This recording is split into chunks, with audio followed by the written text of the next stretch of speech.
Сәлем достар, сіздерге бұл бейнероликте Canva приложениесі арқылы жасалған презентацияңызға өз дауысыңызбен қалай видеоролик жасауға болатынын толығырақ түсіндіріп өтетін боламын.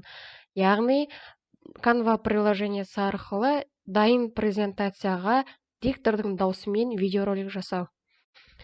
Алдымен сіздерге үлгіні көрсетіп өтейін. Мұнда өзім жасаған видеороликтің өзімнің даусым қатысуымен жасалған видеороликтің үлгісін көрсетейін. Терминологияның зерттелуі, зерттеуші ғалымдар пікіріне тоқталып өтетін боламыз. Орындаған Алданезова Гүлжайна Қоңыратбайқызы МК651 тобынан.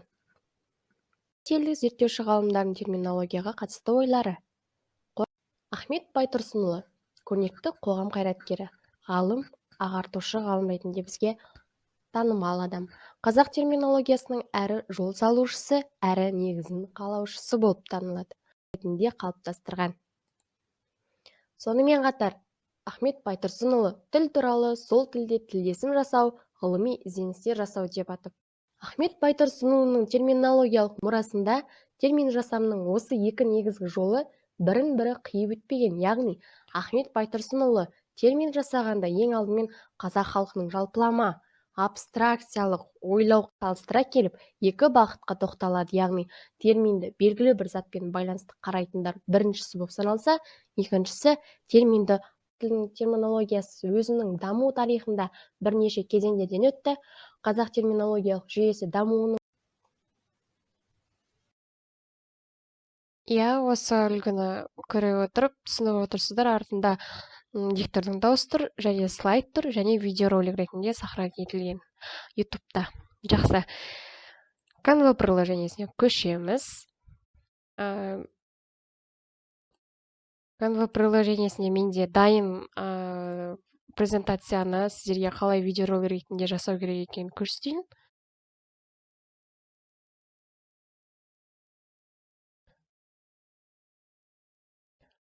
Мына жерде жалпы халықтық танымдағы кейбір діни стереотиптер деген слайд тұр ғой. Осындай слайдты қолмен жасап, өздеріңіз жасап, үлгі ретінде схемаларын бәрін қоясыздар, е?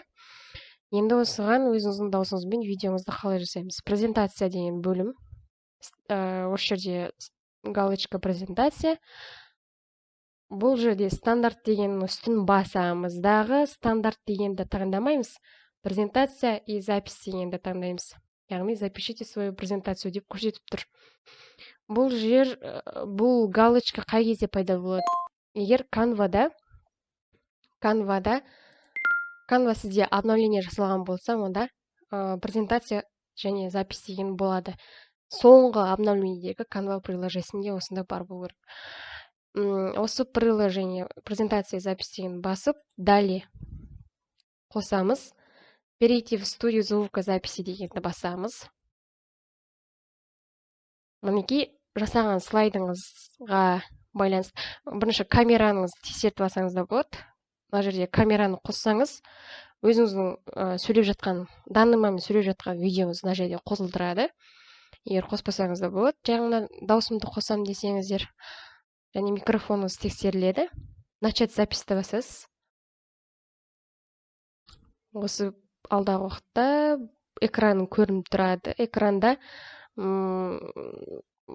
сол жақ шекені байқап тұрсаңыздар, секунд кетіп жатыр. Яғни сіздің презентацияңыз қанша минутқа дейін барады, соның бәрін көрсетіп отырады.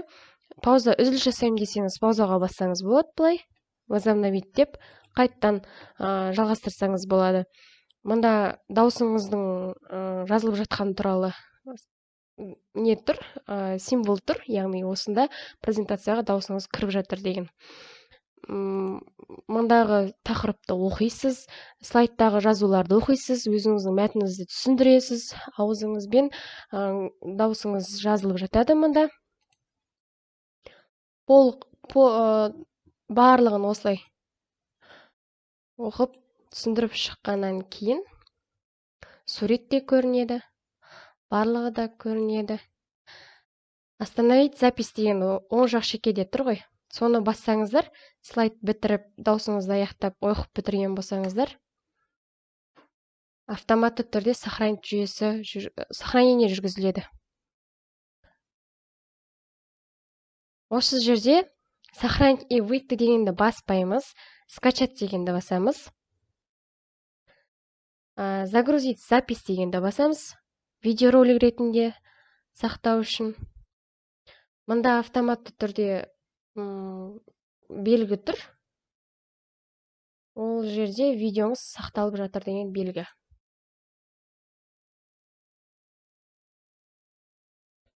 Менде екеуі кетіп қапты. Қазір сақталсын.